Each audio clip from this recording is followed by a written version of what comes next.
بسم اللہ الرحمن الرحیم۔ السلام علیکم ناظرین، آپ دیکھ رہے ہیں ہمارا یوٹیوب چینل قدیم طب یونانی اور میں ہوں آپ کا میزبان حکیم حبیب اللہ۔ محترم ناظرین، آج میں گردے کی پتھری کے متعلق بات کر رہا ہوں۔ ہم نے پہلے بھی نسخہ دیا تھا، میں نے وہ کلمی شورے والا اور بلاویں کے ساتھ جو کلمی شورہ بنتا ہے وہ بھی بڑا اچھا نسخہ ہے، یہ بھی بڑا ٹاپ کلاس نسخہ ہے۔ چند دنوں میں پتھری انشاءاللہ کھر کر حل ہو کر نکل جائے گی، تو گردے مضبوط ہو جائیں گے، گردوں کی سوزش وغیرہ ختم ہو جائے گی۔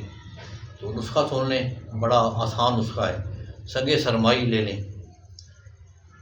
کلمی شورا، تخم مولی، کلتھی ایک دال ہوتی ہے، لوگ پکا کر کھاتے بھی ہیں۔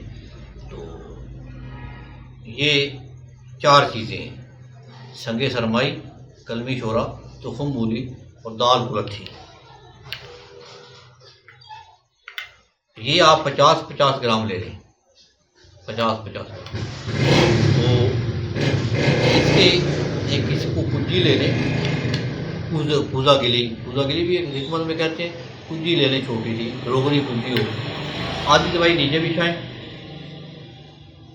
اور اس کے درمیان ایک کالا بچھو رکھ دیں۔ کالا بچھو یہ پہاڑی علاقے سے مل جائے گا، تو اس کو کسی ڈبی میں بند کریں تو وہ مر جائے گا۔ تو اس کو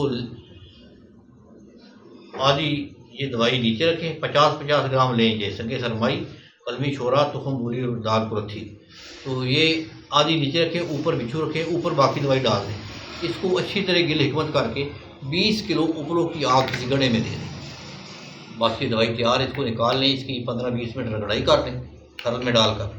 تو یہ حکماء حضرات کے لیے بہت اچھا ہے، پریکٹیشنر حضرات کے لیے بہت اچھا نسخہ ہے یہ۔ تو یہ بنا کر رکھ لیں، ایک رتی صبح و شام پانی سے دیں، انشاءاللہ چند روز میں پتھری نکل جائے گی۔ جتنی بھی بڑی پتھری ہوگی انشاءاللہ نکل جائے گی۔ بعض پتھریوں کا سائز بہت بڑا ہوتا ہے، وہ پھر آپریشن کروانا پڑتا ہے۔ یہ جو ہلکی پھلکی پتھریاں ہوتی ہیں نا، یہ انشاءاللہ نکل جائیں گی اس سے۔ بہت اچھا نسخہ ہے، آپ بنا کر استعمال کریں۔ تو اس کے لیے پرہیز بڑا ضروری ہوتا ہے کہ گردے کے مریض کے لیے چاول ٹھیک نہیں، کسی قسم کے چاول ٹھیک نہیں، نہ ابلے ہوئے، نہ زردہ، نہ پلاؤ، نہ بریانی۔ چاول کیونکہ گردے کو زیادہ ویک کرتے ہیں، کمزور کرتے ہیں، تو چاول نہیں کھانے، پانی زیادہ پینا ہے۔ تو انڈا نہیں کھانا، بڑے والا گوشت نہیں کھانا، بیف۔ تو یہ پرہیز کریں اور ساتھ یہ دوائی کھائیں، تو انشاءاللہ العزیز اللہ کے فضل سے انشاءاللہ پتھری نکل جائے گی۔ السلام علیکم۔